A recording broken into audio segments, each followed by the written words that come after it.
Good morning, everybody, and welcome to Going On Daily. I am Sharon, and this is my amazing co host, Chuck. How are you this morning, Chuck? I guess you could say I'm amazing. I appreciate that very much. Happy Monday, everybody. Happy Monday. Just So, went how was live your on week? YouTube. That's always a good thing. Yes, it is. How was your weekend? Well, it was interesting. I've got a story that we'll share shortly about something that happened over the weekend, but it's been pretty good. We've got a roof starting today over in Dallas, Texas. So I'm about 4.5 hours away from that action, which is probably the best place I can be. My guys will let you know that Chuck is a time consumer when he shows up on jobs. I care and I mean well, but I usually take time from the actual work being done. So I think Monday is going to be great for everybody, including our audience and myself. Absolutely. Well, we're at season 3, episode 15. Season 3 already. Holy smokes, eh? This is crazy. All It right, so is. let's get right into it. What is your first topic? Overlooked Museum Mecca? Yeah. So this week on Going On Daily, as y'all are aware, we have a weekly theme. I'm extremely jealous of that coffee mug, by the way. We'll talk about that shortly. But our theme for this week is Museum Week. Mhm. And I am not a huge museum goer. I'm not gonna lie. Like I don't go out of my way to find museums, but I've been to some of the best in the world, Really? like the Smithsonian and some of those. But Oh, that's one, crazy. I would love to do that. I'll tell you, the Smithsonian is cool, but there's another place that's even cooler than the Smithsonian, and I'm about to let the world know a huge secret. Okay, we're ready. About 12, 13 years ago, I lived in North Carolina. And North Carolina has a much different culture than Texas does or Ohio, where I was previously from. And one of their calling cards for the South is stock car racing. And there was like NASCAR, okay? And these guys started there in North Carolina and they were like moonshine Oh, of drivers, course. and Yes. they would Well, run the cars through the mountains and run moonshine illegally back in the day and all that. the And original NASCAR racers were moonshine drivers, 100%. exactly. And an And it's so industry cool. was born. Yeah, the industry was born through that. And when I got a chance to move to North Carolina in 2010, that was one of the things that was kind of charming about this experience was I've always kind of been a racing fan and I thought it was cool to kind of be in the hometown of it, but I never really understood the depth to which they appreciate the history of their culture there in the Carolinas. And when I moved to Charlotte, I was absolutely amazed by the fact that all of those racing teams are right there within maybe like a 20-mile radius of each other. They Yes. all are right there based in Charlotte. They've got Mooresville, which is just outside a suburb. And that's where all of the teams have their shops and everything. And the coolest part about these race shops, Sharon, is each one of them have their own individual museum, What? basically showing the history of theirs. Dick Trickle, he Oh, is an Dick absolute Trickle, legend, right? And amazing that's a driver. Yeah. he was like definitely the man. And when I'm Earned in North team Carolina, I first came to one. But find every single one of them had their own museum. So there were probably about 40 teams. And in my 3.5 years of living in Charlotte, I made it a point to go to every single one of them. And I would do holy like over the smoke. weekend or whatever, I'd go to one or two and have fun. And I came to realize that some of the coolest national artifacts or historical buildings like that are related to the history of auto racing, and they're in North Carolina. So the goal here is to tell people, if you even if you're not interested in that, it's extremely interesting to see how everything evolved from, like you said, guys carrying moonshine in the back of their souped up hot rods and running from the police to what is modern day, auto racing, where you've got hundreds of thousands of people and, worldwide spectacle. But everything in between is kind of there, and it's very era specific. You can go to some of these shops and museums that don't even exist as far as active competition anymore, but you can see the very beginning days from the early parts of history. And I think NASCAR and everybody that's there in the Carolinas did a really nice job of preserving these pieces and these artifacts that kind of tell a story about what's now known as a modern sport, but how it's kind of evolved. And I think that Charlotte, North Carolina might be the most overlooked. If you're a racing fan, you probably are aware of that, and many people have gone. But I think people that are just into history in general, American history, or just have any kind of interest in stuff like that, would absolutely be blown away. And you could go to Charlotte and spend an entire week and not see every single one of them. So that to me is an overlooked mecca of museums, and it's a place that nobody really thinks of when you think about where should I go for, you know, history. Where can I see history being preserved? North Carolina, ladies and gentlemen, North Oh my gosh. Yeah. Carolina. I went to a race in Charlotte, North Carolina one time, and Oh, I was late 20s, early 30s. so And like about 2 years ago. yeah, just a couple years ago. And the first night we were there, there was about 10 of us, I think, that went down. We had this big motorhome and we just traveled, and we took some Yeah. vehicles too, but so it was a lot of fun. But first night we're there, we go down to the track because I'd never seen a NASCAR track. I wanted to see one. So I'm crawling up the gate so that I can see the track because I'm cut quite short. And a police car pulls up. And most of the other people had already been to races. Well, I think everybody had except for me. They're like, Sharon, get down, get down. I'm already up here. If he's going to give, if I'm going to get in trouble, I'm already in trouble. I may as well enjoy the view. So this guy's name is Ken. He gets out. We became fast friends. And they are blowing out there today. Hey? Oh, you could hear that now? I'm Just now. Yeah. sorry. No, Goodness. that's, hey, you They'll be can't gone in like 2 control. minutes. Yeah, it's all good. Right outside my door. So I made friends with the head of police on that NASCAR trip. He was the only guy, his name is Ken. He's the only guy who could carry a gun. He looked after all the police and security and everything. And he picked me up every night about midnight. And I went out touring with him and I rode the front of the police car. He liked my Canadian cigarettes. So he let me drink. Of course he did. Well, That's I the drank. He NASCAR didn't. cop. I know, he was awesome. And then at the very last night, he took me and introduced me to his wife who worked in the facility, and just lovely. Yeah, but we were on chases and other police were jumping in, and oh, it was crazy. It was a great time. I had a whole other view, and he took us on the track. Okay, so the first night, because he was teasing me going, oh, so you want to know what it's like to be a NASCAR driver? I said, yeah. And so we're having a conversation, and everybody's like, just shut up, Sharon, just shut up. But no, this is my opportunity. I'm going to go. He took us around the track going as fast as his police car would go with the sirens on. It was like, I don't know, 120 or miles an hour or something. And when you're right beside that wall going like that's fast, like we're good. And I'm like, slow down, Ken, slow down. He's laughing. And then he took us on pit road. We got to jump over the pit wall. It's taller than you think. Anyways, I'm sorry, I'm not trying to take over your segment, but it was an amazing. No, I love it. Because I've actually done that same thing. I've been to Charlotte to the Motor Speedway. I've been in the pits. I've had like interactions with the NASCAR drivers and such. I've even had a NASCAR driver on my podcast back in the day, Jeremy Mayfield. Oh my gosh, awesome. Yeah, awesome, so awesome. it's a huge thing, and I love that story because this has got nothing to do with museums now, folks. We've kind of deviated off, but I want to tell you my story about NASCAR, how this happened to me one time too. There's a racetrack in it's called North Wilkesboro, and it's out in the older part of North Carolina, but it was like the original NASCAR track, right? And Wilkesboro is where all that moonshining stuff originated from. Was it dirt?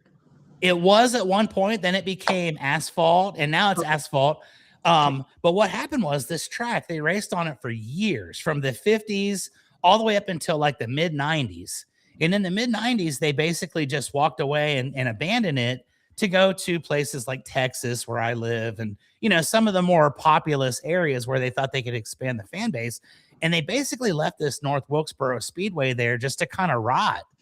And back in, I guess it was about 2018, maybe 17, I don't know, one of those years, I went down to Charlotte to visit a buddy of mine for Christmas. And I just made a point that I was going to make a little U-turn off, and I was going to drive by this track just to say that I'd seen it, because I was going to maybe pull my drone out and do a little thing or whatever. Yeah. Well, to my surprise, Sharon, I show up and there's a house right there on the grounds. And the first thing I noticed was, this doesn't look like it's super abandoned. I mean, everything's well manicured. It's clean. there's a guy that lives here on site. So me being me, I just knocked on his door and I said, "Hey." You are brave because Well, out there, I everybody guess, has yeah. 85 Thinking of dogs and half of in them are attack hindsight, that was dogs. kind of stupid, but whatever. If you're gonna die, you might as well have a story behind it, right? Mhm. So I talked to this guy for a second, and he has lived at this place since like 1958 or whatever. He'd been there for the entire duration of it.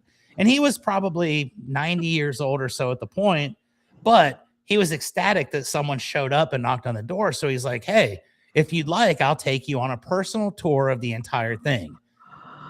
Okay. Love So we it. go inside this North Wilkesboro Speedway that has been shut down at this point for 30 years almost. And all these historic artifacts are in there from over the 50s, 60s, 70s, 80s. Everything is still intact. It's in this little side unit. I couldn't believe how awesome it was that the guy sat there with me for an hour. We walked through the whole place. He took me on. Wow. I've got a photo album like you wouldn't believe. Well, a few years later, which I guess was maybe 3 years ago, they resurrected this racetrack. And the guy, his name was Paul. He lived there on site. And he Mhm. told me one day it's going to come back. That's why I stay here. That's why I take care of it. It's going to come back one day. It came back, and they do race there now. Like I think they have a regular race there this coming year for NASCAR. Really? Okay. And the beauty of it was this guy, Paul, who lived there through that entire thing, he was an old man at this point. He lived to see them come back and do the race, and he died like a week after that race. So it was almost like he had been, he knew if he just held on long enough, it was going to happen, and he was there to see it. And I know that's got nothing to do with He Museum died Week, a happy but he died a happy man. No, he was preserving a museum. He was preserving a NASCAR museum. So absolutely, 100%. It has it was everything to such do an with this. amazing thing. And I was so happy to see him bring it back. And I thought of that guy. And sure enough, he passed away a week after it, but he lived to see it. And he died smiling, probably thought, you know what? All that work was worth it He died because a happy man.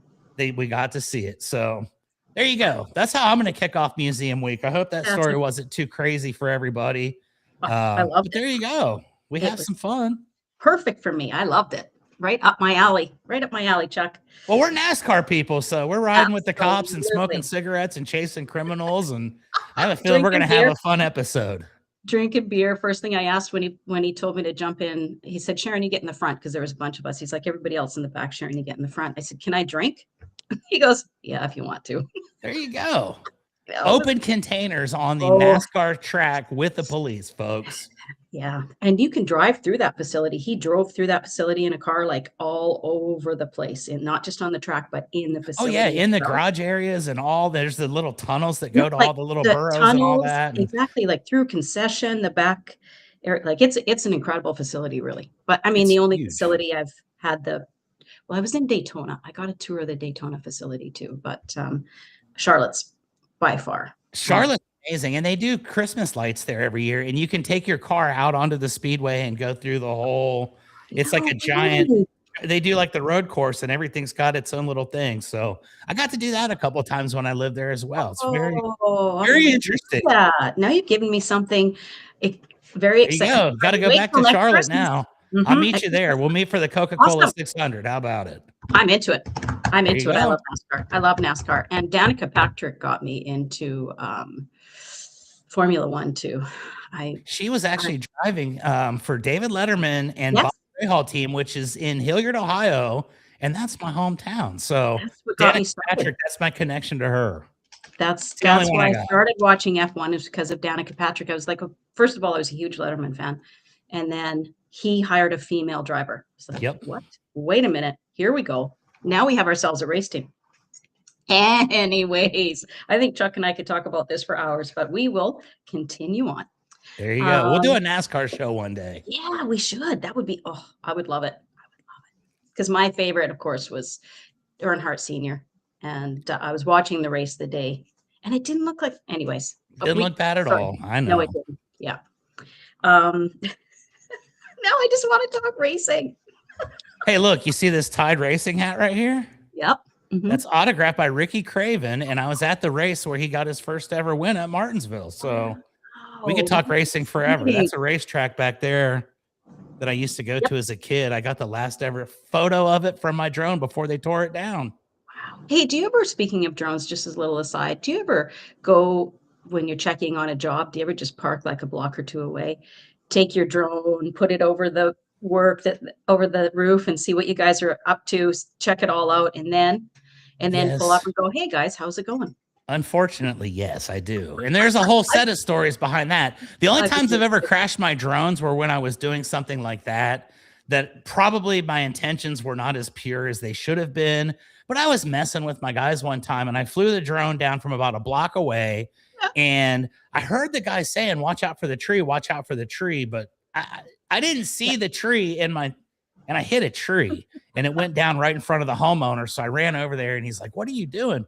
And my crew was laughing because they knew I was just trying to bring it face level while they were eating lunch.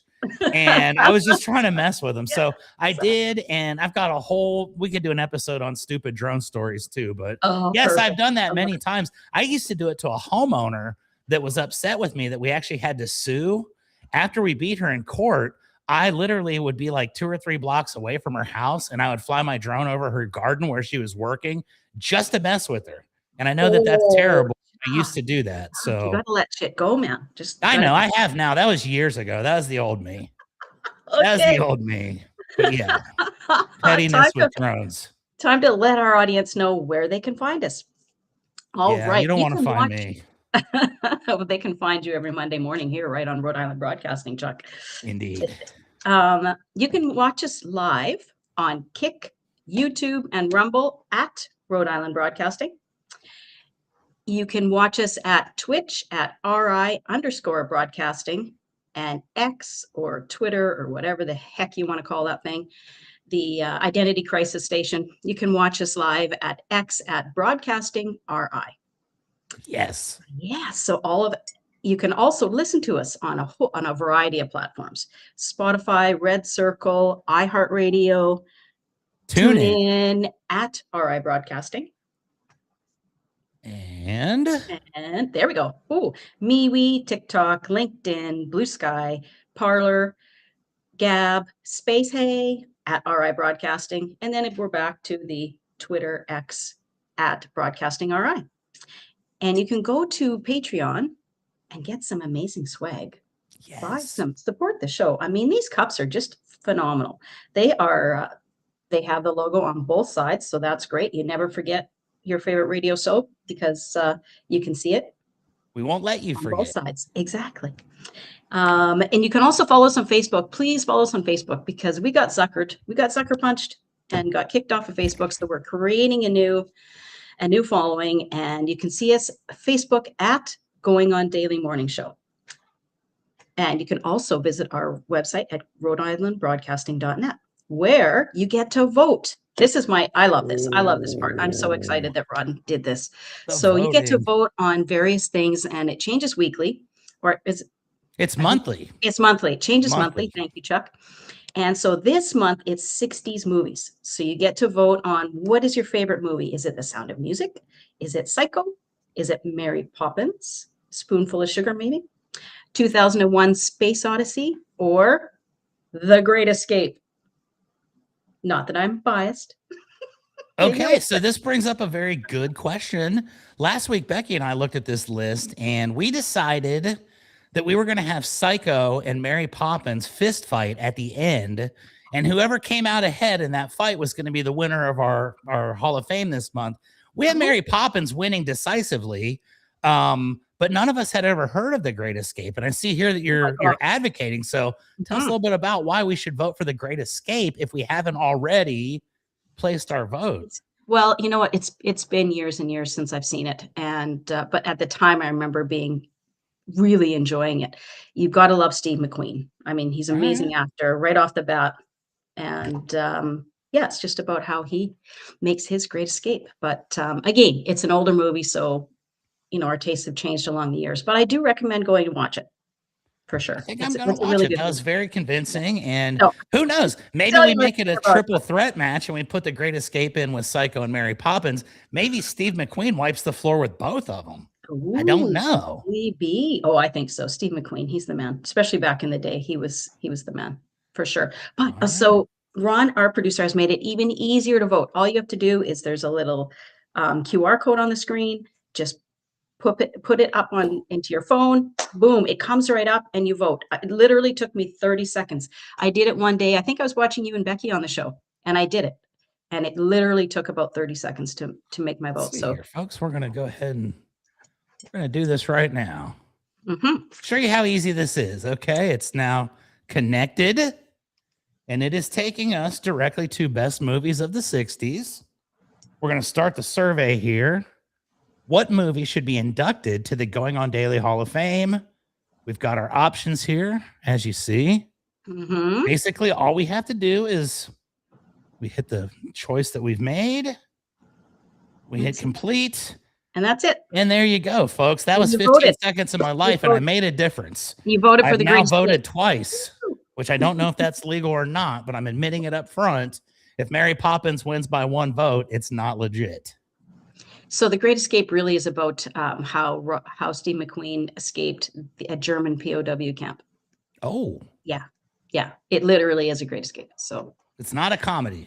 I get it. it's not a comedy. No, no, it isn't. All right. Well, he probably would defeat Mary Poppins and Psycho then if they got And down to it. you don't Although think Mary Poppins, I think, still does have that diverse skill set with the broom. She can like out nice you, and she wins her fights in different ways than Psycho does. But she's got that umbrella too. there you So go. There don't you ever go. forget that's a weapon. If you ever watch The Kingsman, the umbrella can come in handy. Indeed. I won't even say what I've used my umbrella for recently, but they do make good weapons. We'll just leave it at I that. can only imagine. Maybe that's a story. We'll completely leave that one alone. Okay. That one's not under the statute of limitations. Oh, okay. We won't go there then. That was last week. Yeah. Anyways, All vote for right. your favorites, folks. We want some big numbers. We want at least 1 million votes this month. I think last month, I'm just estimating, I think we had about 864,000 votes. Ron probably would tell me that's maybe a little inflated, but that's my assessment. So I believe that millions of people are watching us right now, and I think it's your duty, scan the QR code and make a vote.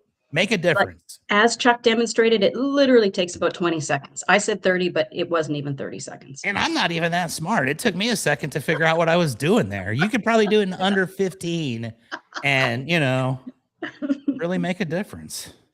Yep. Yes, you could. Okay, so let's move on to our next segment because it's 25 after 9. We've talked far too long. I'll make it quick. So my favorite museum, being on Museum Week, I was thinking about it. And, recently I traveled to Europe and I went to the Vatican, and that was quite the experience. I do recommend, if people haven't been to the Vatican, check it out. There's my favorite thing. I just want to say one thing about the Vatican before we move on. There was a rug made, and it took, I think, these rug weavers like 5 years or something to make it. And it's of Jesus sitting at the table with some disciples, and his eyes actually follow you as you walk past it. Now, that technology, this is back in, oh my gosh, I forget who the rug was made for, but we're talking 2,000 years ago. Like, it was a long time ago. And they wove the rug so that the eyes actually followed you as you walk by. It's an incredible piece of technology that they just didn't have the knowledge. Snug, was it snug? Yes. Well, it was hanging on the wall and you don't touch it. So definitely don't touch it. It's always got its eyes on you. You've got to be careful. You don't want to be wrestled by the Vatican police. Something tells me they probably are skilled. Oh, I think they're protecting some pretty important stuff. Yes. They're not mall cops, folks. No, it's not Paul Blart, mall cop. No, it's not. Okay, so anyways, that was an interesting, but what I like is we have a museum right here in Winnipeg, in my hometown, and it's the Canadian Museum for Human Rights. And it's human rights globally. It's not just about Canada. It's not just about North America. It's a global human rights museum. So because we're running short on time, I'll just go through a few quick ones here. So they have exhibits that are there all the time. And so the exhibits that are there all the time are, of course, and they're interactive exhibits, which is really cool. You can talk to Holocaust survivors and ask them questions. It's pre-recorded, but based on the question you ask, like you sit in this gallery and they're on the screen and you can do it in French or English. And they talk about surviving prisoner of war camps, like Wow. and what happened to their families, and it's a really, really interesting thing. So permanent interactive exhibitions are, first of all, it's what are human rights, right? So it which refers to the terms of the rights and freedoms that we simply have because we're human, right? So then there's Indigenous perspective, First Nations, Métis, Inuit peoples. They have the concepts of rights and responsibilities. So responsibilities to the earth and to Mother Nature and to Gaia, the planet. So it's the Métis and Inuit culture is very respectful of the earth, which I think the rest of us have really lost over time. So Indeed. yeah, so Indigenous perspectives, and then there's Canadian journeys that th- this reflects the continuing efforts to achieve human rights for all, protecting human rights in Canada, examining the Holocaust. Yeah, there's a big Holocaust exhibition there. Turning points for humanity. Large digital monitors in the shape of open books explore how people working together have gained new protections for human rights. So they're also talking about how human rights is advancing across the globe, which is really cool. Breaking the silence, it explores the secrecy and denial in many atrocities around the world, and includes a focused examination of the Ukrainian Holodomor and the Armenian genocide, the Holocaust and the Rwanda genocide, and the Bosnian genocide. It, like I say, it's a global look at human rights. I And think that that's awesome. I think oh, it's something that we're lacking very much so in many places that could probably utilize a little bit of education on some of the things that have happened throughout the course of time before we were here. So, shout out to it's Canada. it's a great facility, and there are no stairs. You're going up gradual slopes. So if you're in a wheelchair, it's accessible 100%. There's no you don't have you can get in an elevator. There's elevators, of course, but yeah, it's an amazing facility. I just love it. There's a lot of controversy about the building. Some people say it's an eyesore. I think it's architectural genius, but and then they go into actions, taking action for human rights and what you can do and how you can inspire change and all of that. So those are the normal stationary exhibits that they have all the time. So the ones that they're showcasing right now or focusing on are broken promises. It's about the Chinese or the Japanese, pardon me, um, people boarded trains bringing only what they could carry. Officials promised to protect them, and instead, the Japanese Canadians were dispossessed. Everything was either stolen or sold. They were promised that they could go home after the war. The Canadian government just sold their land, sold everything they had. They had nothing. They were just left with nothing. It is, I did not realize. It's a horrible, horrible reflection of the Canadian government at that time. Um, Sounds like something we would do over here, unfortunately. Well, no, but that like I had past tense, this version of Canada where we were loving and kind and we supported people. No, our government's done some pretty shitty things. It's terrible. But hopefully we're getting better as time goes on. And then there's dimensions in testimony with regards to the Holocaust survivors. And um,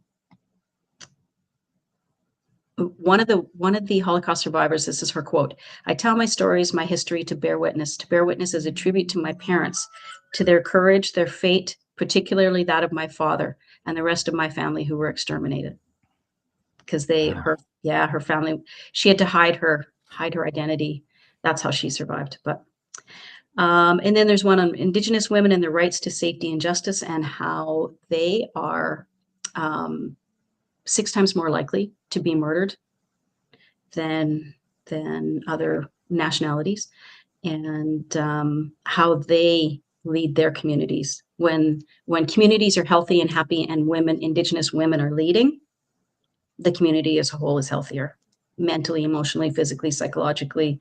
So yeah, it's pretty incredible. And Love in a Dangerous Time, Canada's LGBT purge. How Canada, I didn't even know how Canada rounded up people who were in the LGBT community and destroyed them personally, professionally, charged them, incarcerated them. They ruined lives simply because of their sexual preferences. And I had no idea that happened in Canada. I had no idea. No, this is definitely some eye-opening information. And it's like, I think that's probably why we don't know about this stuff, and why we don't have very many opportunities to visit a place that's so truthful and so honest, because it's like, dude, this is the stuff that people are choosing to ignore right Yeah. now in Yep. modern times so that we can kind of rewrite the narrative. And I know this is not a political show and I ain't going to go that way, No. but this is kind of, Yeah. it puts things in perspective very, very much so. And it's interesting that throughout this museum, Canada's calling itself out, saying these are the atrocities. This is the human rights violations that we committed Wow. as a country. And yeah, it's incredible. And then it goes into residential schools and experiences of survivors, and the Polish solidarity movement, which thank God we moved on to Poland now. There's actually Right. another country who committed atrocities besides Canada. So Wait yeah, till you get, well, if it's in alphabetical order, wait till you get to USA. it's I'm not even sure in there. we're, oh, Not they don't even acknowledge us. Okay. well, no, no, no, no, no. It's To not say that. It's our not that. atrocities These are these are much worse. rolling like non-permanent exhibits that I'm talking about now. So they are interchangeable. So they change them. So yeah, Okay. so they're We're gonna doing have one on our the whole Polish year at some solidarity point. movement. Yeah, I don't know. And upcoming exhibitions are on the Palestine and Nabka. So Palestinians use the word al-Nabka, Arabic for catastrophe, to describe their forced displacement in 1948. At least 750,000 people were expelled by the militias and the Israeli military, or they fled conflicts. Most of those who were displaced believed they would return in a few days or weeks. Get this, 5 generations later, these people and their descendants still live with insecurity and uncertainty and are unable to return home. 5 generations later. So I'm looking forward to going and going through that exhibition because that's incredible. I can't even. Says a And lot about humankind, doesn't it? oh my gosh. We've been And then lying for decades. We've been lying for oh, generations. we're so mean. We're so very brutally mean to each other, and I just it's sad. It's sad the way we treat our fellow human beings. And on that note, At the Knees of Our Ancestors is another one that's coming up. A closer look at the years of enslavement in Canada Oh, and early Black history in the country. Now, I did not realize that Canada had slaves. I had no idea. Very naive, clearly. And because I've always been educated on the Underground Railroad and how people snuck, colored people out of the US and into Canada where they came to freedom. So I'm very shocked that there's, we had yeah, slavery. there's a whole other side of the story that we didn't even realize. Who knew? Who knew? So, anyways, that's my little look at the Canadian Human Rights Museum. If you're coming to Canada, most people don't like to visit Winnipeg because we're central. Although we have beautiful lakes around us, and it's very wonderful in the summer. And if you like to fish, ice fish, or if you like winter activities, oh my God, we're the place in the winter. But yeah, so that's just another reason to come and visit Winnipeg is the Human Rights Museum. It's amazing. There you go. If you didn't need another reason to come visit Winnipeg, now you've got one. Recently, And other than me, I the Human was Rights I was Museum. thinking the same thing. I remember last week we were talking with Becky, and she's going on a trip here shortly. And I think one of Mm, her layovers was in Winnipeg. get out. And I think she's planning on hanging out with you. So maybe this was a Oh, surprise and I wasn't supposed to say awesome. anything, I but would love that. there you I'm go. into it. Now, if she wasn't planning on it, I've kind of forced Oh, that. well. So either way, you guys get to hang out and it's 100% my fault, or, you know, That'd whatever. be a lot But of that fun. sounds like it would be awesome. And one day maybe I'll just fly to Winnipeg and we can hang out and we'll go That to a would Canadian that would be NASCAR cool. or something. Well, we don't really have NASCAR in Canada. That's why You we have know, to go to the States for it. But that's the one reason I would leave Canada to come to United States, I suppose. Gives you a reason to visit. I love it. absolutely. There's a few reasons, but that is one of the major ones. Okay, so that is my little blurb on my favorite museum. So what is next on the hit parade? Oh, I think something embarrassing is next on the hit parade, potentially. Oh, Uh-oh. Look at oh, this your idiot with his embarrassing injury. bandages and everything going on. And I love my cartoon character because that dude has got a awesome tan going on. You're I looking so definitely do not look like that in real life, but this is Chuck's embarrassing injury. So we're going to go from human rights Yep. to a human that probably has too many rights and should probably be locked up. And that, of course, is me. And basically, here's something that I'm going to tell everybody. It's extremely embarrassing. But that's what this show is all about for me. Mhm. I like to just Honesty. embarrass myself to the masses. So, Sharon, I am in my, I'm going to say mid 40s. I'll call it mid 40s. On a Okay. technicality, I guess 7 is in between. So I'm technically Exactly. in my mid 40s still. Yeah. And I don't believe that I'm in my mid 40s. I still believe that I'm like 18, 19, 20 years old. And I hear when I you. was younger, I did a very physical occupation. I used to carry roofing materials around and load them up on houses. I drove a truck and we'd have a conveyor truck and we would like throw them on the, We didn't have the conveyor. you had I to do bought them by hand, even I did them. worse. I did them by hand. Yeah. I did the conveyor for 12 years. And one of my greatest accomplishments in my career was I never got hurt. I did all kinds of stupid things. I used to jump off the back of the truck, and people would say, you know, when you're 40, you're going to really regret that. And they were right, but I didn't feel it at the time. So I feel pretty good. You know, physically, I think I'm all right. I have a regular routine that I do. I go to the gym 5 days a week. I've got, you know, a whole thing. And Saturday, this past week, I went to the gym. Yeah. I did a great hardcore workout in the morning, and I go early because I don't like to be around people. I just like to go and do my thing. So I went to the gym. I did great, feeling like $1,000,000. Come back to my house. I've got to get dressed and I've got to run a roofing appointment for my company. So I go do that. I feel awesome. On my way back, a buddy of mine texted me and he said, "Hey, I'm coming through San Antonio. Let's grab lunch today." Perfect. Life couldn't get any better, Sharon. I'm having like amazing stuff, right? I come home and I'm sitting here at my house, and for whatever reason, I decided that I was going to bend over and touch my toes. Were you tying your shoes or something?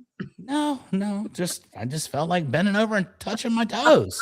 Oh. Well, this is where the title Chuck's embarrassing injury comes into play. Guess what happened to me when I bent down to touch my toes? You got stuck. No, Turn I your back up. injured my back. And I don't even know what I did, but my lower leg and my back like completely locked up. And I'm standing there like at a 90-degree angle, bent over. And I finally get myself up and it's like, oh, what's going on here? It hurts to walk. I can't move my leg. I still did manage to make it to the Tower of the Americas in San Antonio for lunch on Saturday, which was excruciating. But if you ever see the Tower of the Americas, it's the second largest tower in the world and it does like a rotation. So while you're eating dinner, you can see like the entire San Antonio. Heights are So not it's my pretty thing, cool. Chuck. It was worth almost dying over. Yeah. But I have to go to the Walgreens here to get a massager, acupuncture, whatever. I get that. That didn't work. Yesterday, I decided I was going to stay home and just kind of relax and not do anything. But the problem is this pain is not going away. So I even ordered one of these things, which is like it's like electrocuting me right now in my leg. Stimulating it's like heavy muscles. electro. Yeah. And like it hurts, Mhm. but I can't feel my back anymore. The 'Cause your reason leg why I hurts so got much? hurt is because I bent down to touch my toes. This is Yeah. someone who has done physical labor his entire life, who is, you know, physically fit, physically active, all those good things. I bent over to touch my toes and I've been out of commission for 2 days. And now I don't know how much longer I'm going to be able to deal with it before I even go to a doctor because it's still bugging me. And I guess the moral of the story here is don't get old, number one. And number two, unless you have to tie your shoes, there's no reason to touch your toes. So I'm giving a PSA to the world right now. Don't do like I did because you will regret it at some point in life. Maybe you can touch your toes fine right now, pain-free. Don't take that for granted because there will be a day. Okay, but I have a question for you. You go to Okay. the gym 5 days a week. Do Yep. you stretch?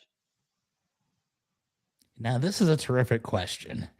And I believe that the answer to why I hurt myself touching my toes is probably included in this. Mhm. I do stretch, but I probably don't stretch as much as someone my age needs to. Like if I'm going to do legs, I'll do like, 8 to 10 minutes of real pulling my legs back and like doing all these. And I Yeah. try my best. Um, but I didn't stretch this time. And I don't know. One It of the was just first one of things those I do in the things. morning when I get up is bend over, put my hands on the floor, and stretch out my legs and my back. First thing in the morning. I think it's a great move. And I believe I'm going to pull that into my playbook moving Yeah. forward. Yeah. And I might even put this thing on my playbook because I'm not going to lie. I ordered this off Amazon yesterday Okay. at about 4 o'clock in the afternoon. And at 5:15, it was at my front Are door. you kidding me? Terrific. I don't What? order anything on Amazon because I live in a complex and they always deliver to the wrong place. But I was willing to sacrifice because it was not, I didn't want to go down 3 flights of stairs and drive and have to do all that. It showed up in like, less than 90 minutes. And Wow. thank God for that because now Holy everything's smokes. good. I used And to have luckily like for me, all I have to do today is 2 podcasts. I've got this one, and I've got another one later, and I've got to preheat. do a couple computer things for my roofing company. But I am actually not doing any roofing today. My partner is, and I'm going to recover. I'm going to be Yeah, okay. 100%. Oh, I will 100%. touch my toes again at some point, and it will be heroic. I guarantee. Knowing what I'm overcoming here. Start slow. As you're sitting in your chair, just bend over. Like, don't do it standing up, do it Exactly. sitting down, just bend over. Because sometimes if I have a sore lower back, that's what I'll do. I'll either bring my knees up to my chest or just bend over and rest on my legs and Yep. stretch it all out without standing up, like in a seated position, because it just kind of loosens everything and stretches I everything. feel like that's going to be my Quickly. thing after our show today. I don't think I'm getting out of this chair for the rest of the afternoon. I've got myself pretty much locked in, and I got a good, comfortable, big chair for my podcast. And I thought, well, if I'm sitting here, I'm not bending over and touching my toes and my back doesn't hurt. So I think I've pretty much convinced myself that this is my spot today. Are you on a podcast today or are you hosting? Hosting. I was a guest on one on Friday, which was cool. I love being guest on podcasts. My roofing company is going to be featured by a prominent software company, which actually is the sponsor of my podcast, as the Mhm. roofer of the month for the United States of America and the entire world, because our friends from Roofer are actually based out of Canada.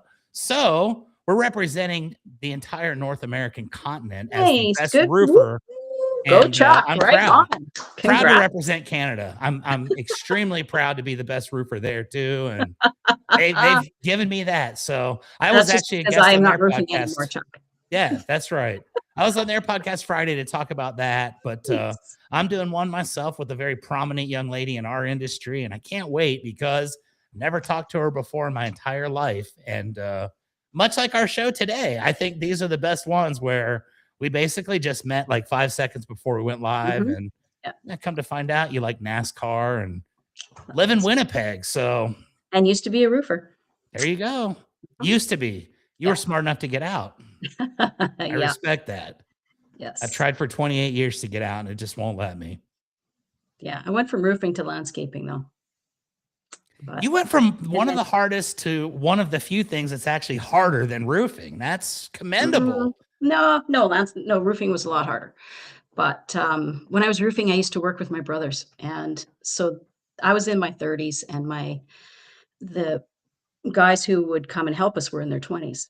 And when a new guy got hired, they'd look at me and go like, "What is she doing here?" "Oh, she's your sister. That's why she's here." And So then you just dominate. my one older brother would say, "If you go on one side of the roof, she'll go on the other. You're gonna tear off the shingles. If she beats you, you do anything she says whenever she says it. If you beat her, she gets off the roof." And you never There's got off the roof and you had a bunch of dudes doing whatever you told them, didn't you? Yeah. Uh-huh. Yeah, I but the know. first time he said it, I was like, "Are you kidding me? He's like 19. I'm 30. What is going on here? Come on." It's all about smooth. Smooth is Yeah. fast. Yeah. Fast Yeah. is not fast. And I'll say this, there's a young lady, her name is Roofer Girl, which I mean, I Mm. guess that's pretty original. A Roofer Gal maybe is based out of Canada, and it's an all-female roofing crew. And they do social media content, and they come around here and they partner up with some tool companies and things like that to do promos. But I think it's awesome. And the reality is, in the roofing world, the majority of the people that are actually like really awesome, they're females. Most people think it's a male industry, but it's really not.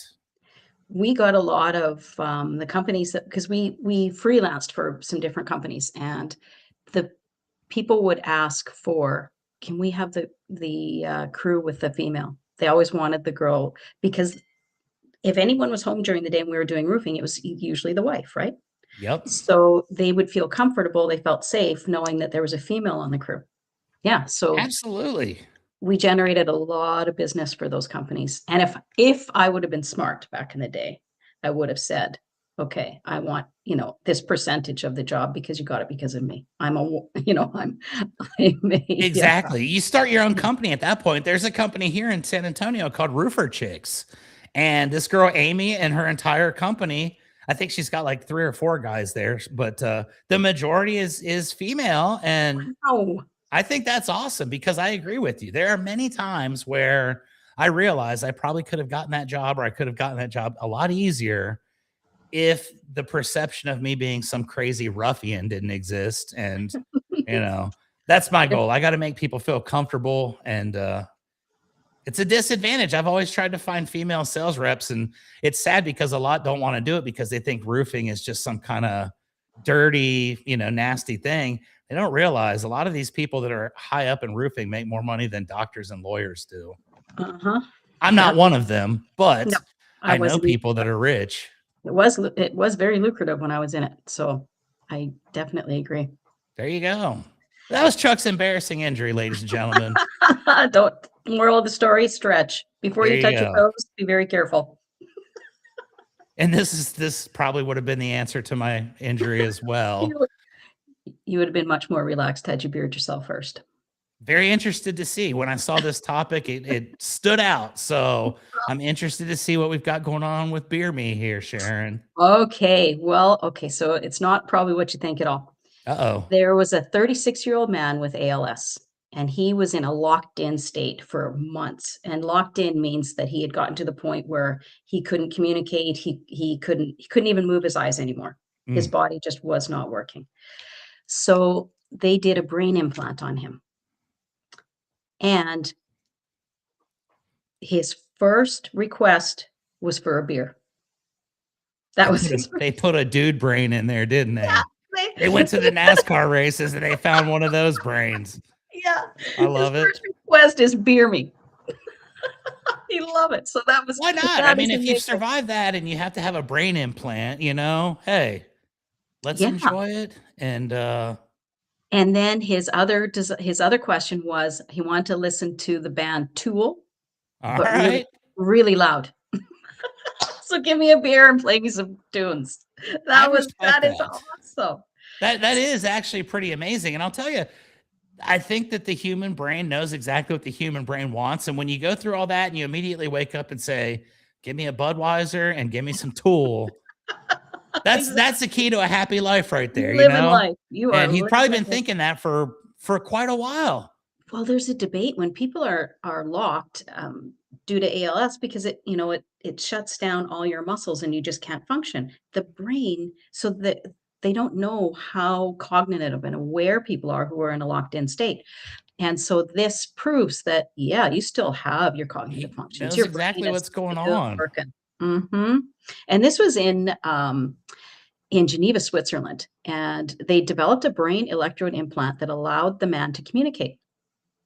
And they say it's significant because it answers the longstanding question about whether individuals who are in a complete locked-in state can still generate commands for communication. And so it took him, I forget what it was, I didn't include that part, but it took him, I think it's one character, so he's spelling somehow with his eyes, and one character per minute. So to request a beer, please bring me a beer, that's a long time. And that's why he's asking for Bud and not Leinenkugel. I got you. Exactly.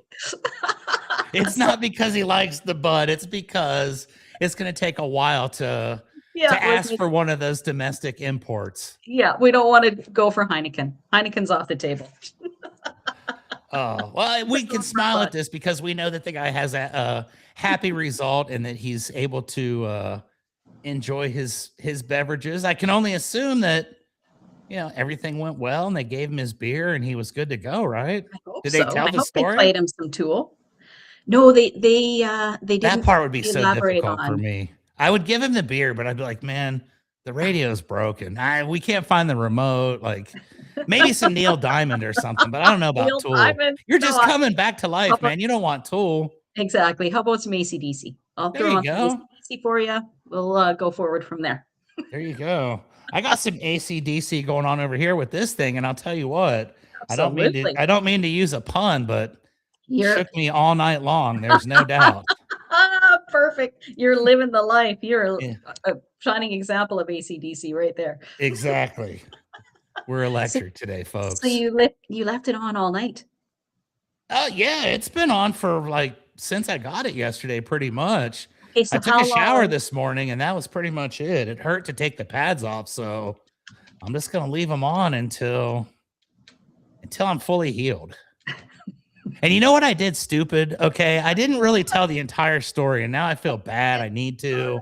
Do I it. see Do this it. guy's heroicism I hope coming you had out of beer a after. major deal and asking for beers. After I hurt my back and I was Mhm. having a hard time walking, this explains me to anybody that doesn't know me. Yeah. I decided that the best thing to do would be to go to the driving range and hit golf balls. And I tell you what, when you Golf. can't bend over and you can't move, hitting golf balls is the worst possible thing. So I went there, I hit like 3 golf balls. I spent $16. I got the big, knowing full well that I was not feeling good. And I hit like 4 or 5 of them, and it hurt so bad that I just literally walked away and gave the bag to someone else. But that probably didn't do myself Chuckles. any Come on, what are you doing, favors. man? The nicest golf course I've ever golfed on was in North Carolina. Beautiful. Oh, It was just out in the middle of nowhere, and it was immaculate. And you could buy, they gave you coolers, so you could take your own booze on the course. of They gave you course. ice, they gave you coolers, and nobody was golfing on it. And it was cheap. And it was literally and it was in the hills. It was in the mountains. Oh yeah. It was in the Smoky Mountains. It was beautiful. You had to go up some gravel road, and it was literally single. Yeah, it was crazy, crazy trek to get there, but man, what a rewarding experience. It was It was amazing. worth it. I love Loved it. that. See, North Yeah. Carolina is a great place. I didn't know we were going to have North Carolina in common today. And Ah, every time I start the episodes, I'm like, wow, I hope we have something cool to talk about. And we always find something cool to talk about. So, and Ron's right. It is fun to golf drunk, but it only is. if you're playing poorly. If you're playing well and you have one too many beers, it's terrible It because you makes know a the point with difference. which you lose control. Mhm. And I always yell at myself, like after the 17th or 18th beer, I'm like, dude, my putter's not straight anymore. No, And exactly. What it takes happened? about What 17 happened to of them my for me to putter? figure it out. But that's because I'm a roofer and I go on a lot of golf excursions. Well, yeah, That's in what that we industry, do. absolutely. It's called business, doing business. A lot of people want to do it on the golf course. It's one of the things that I loved about the industry. And I went into construction too. I owned a construction company for a while. And that was, you want to make friends there, you could take them out golfing. Yeah, a lot of fun. Absolutely. Someone that finally understands me. I love it. That's all I needed was one person to say, you're doing the right thing. And now I'm Absolutely. encouraged to continue on. My partners always tell me, maybe not so much, but I feel like your advice is much I, more I fully support you. beneficial to me. So I'm going to go with that. So we can go golfing. We can go watch a NASCAR race. Holy heck, Chuck. I'm going to sponsor a car next year, Get out. myself and a buddy. And in my driver's Jeremy Mayfield, he was in NASCAR for years. He was on my podcast. His wife was. I don't know if you're familiar with Jeremy Mayfield's Yes. story, but he was basically exiled from racing. They said that he tested positive for methamphetamine and had all these bad things happen. None of that was actually true. And I had his and his wife Shayna both on the show individually to give their account. And I think Shayna Mayfield had the craziest story of them all, where the FBI raided their home and threw her on the ground and had her hog tied and You the whole thing. kidding? And it was quite the story. But Wow. I was a friend and fan way before that happened and stuck with him through the whole thing. And Jeremy races and he's winning lots of races and winning championships. And I told him I want my roofing company to be a sponsor on the car. So that's my goal for 2026 racing Oh season my is, God. and I sponsored a car in North Carolina, which people look at and say, you're based in San Antonio. You have a roofing company. What good is sponsoring a race car in North Carolina? And I asked them, tell me what's wrong with that. Yeah. Nothing. Yeah. If someone calls me from North Carolina for a roof because they saw it on a race car, I'll probably go do the roof. So there you Exactly. go. Have tools will travel. Indeed, my friend. Indeed. Love We it. need to do another episode sometimes because now we've got a lot to talk about. Our backgrounds are eerily similar, and I think that's awesome. That's what I love do about too. going on daily. I joined this about 4 months ago, and I had no idea what to expect. I just wanted to do another show to kind of, be a second compliment to mine. And I love this program. It's I've got to really have good. great episodes with amazing people, and I hope you've enjoyed it as much as I have. I have. I've really enjoyed it, and I feel the same. I've met a lot of wonderful people on this show, and they really have some great hosts and very diverse backgrounds too, which brings a lot to the show when you're with someone like I was with Lana on Saturday, and her background is much different than mine. So the diversity created an interesting dynamic as well. So I really like it because Yes, you can learn from people, right? absolutely. But I'm wondering now if Winnipeg is better than Alberta. Becky's always saying Alberta is nicer than Winnipeg, but I don't uh, know now. Now I'm curious. Now I got to come to both. they have better weather, that's for sure, in the summer. Well, in the winter. In the winter, they have better weather. But I don't know. I don't know. I'm kind of partial to Winnipeg. That's like me. I'm here in San Antonio. It's going to be 66 degrees Fahrenheit today, and we had a freeze warning yesterday. So everything's kind of. But I go outside. I'll wear shorts and a short sleeve shirt and have fun. And I don't believe in cold weather anymore. So God bless y'all that do, and I Yeah, I appreciate the fact that wish. you guys keep it up there. Fuck. Oh, I got you to say it. I love it. Now I dang it. know we do a Dang good it. Dang it. podcast Dang it. together. We do the unedited after hours show now. After hours. We can I do it after got you hours. now. I love it. Dang it. And you Okay. know that's going on my reel. You know that's going to be the one reel that's going to get the most views this week. I love it. Shoot. Well, right now it's minus 27, but with the wind, it feels like minus 37. So once And you that's hit Celsius? Celsius, so once you hit minus 30, it's basically the same in Fahrenheit. Yikes. It's within a few degrees, like 4 or It's 5 pretty degrees. damn So cold. yeah, I'm not going outside today. Me neither. I didn't go outside yesterday either. Mine says we've got rain and snow in the forecast. And here in San Antonio, if it snows, we're done. Like, even if it's cold, they cancel school here. They cancel school if it's like 40 degrees or below. And that's not even freezing. That's just cold. But What? like, They cancel it's different school? here. It is different. We have to have a foot of snow. Like it used to be a snowstorm. They don't cancel Yeah. school for anything here That's how I grew up. you I grew up in literally have to. Ohio, so we had Oh, that there you snow go. and I miss that. But down here, if we get a light coating of ice or anything like that, it's done. Like you might as well rush to the store. All the bread's going to be gone, everything. And then some idiot like me who grew up in Ohio can just drive around like nothing's going on. And I'm just frustrated because all the stuff's gone from the stores, but there's no traffic. So it's all perspective. Yes, exactly. Well, thank you very much, Chuck. This has been a lot of fun, and I look forward to doing it again for sure. And Indeed. thank you, everyone, for being on the show with us today. Or if you're rewatching it, if you're watching a replay, then thank you for doing that and choosing to spend your time with us. We really appreciate it.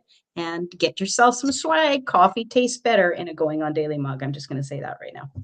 You're right, it does. And It, before we exit today's show, we want to remind you as well, check oh, out Sharon on Facebook, YouTube at Holy Shift Balls, which is an amazing title for a podcast. I love that. thank And you. you can also check me out, YouTube at Chuck Allen 210, also known as the Keeping It Rio podcast.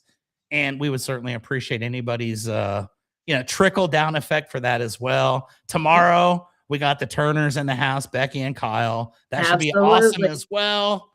We've set the bar high to start the week with Museum Week. So let's see what these guys bring and how they continue to set the bar higher each day. Continue to elevate the show. Love it, love it, love it. All Thank you, right. guys. Enjoy your day. We'll see Oh, you it's next Kyle time. Miller. My bad. I was just reading what Kyle I was Miller, told. yeah. I was Reading wondering. what I was like, told. yeah. Sorry, Kyle. We've never done a show together, so I didn't know. Anyways, we'll see you guys later. All right. Have a great day, everybody.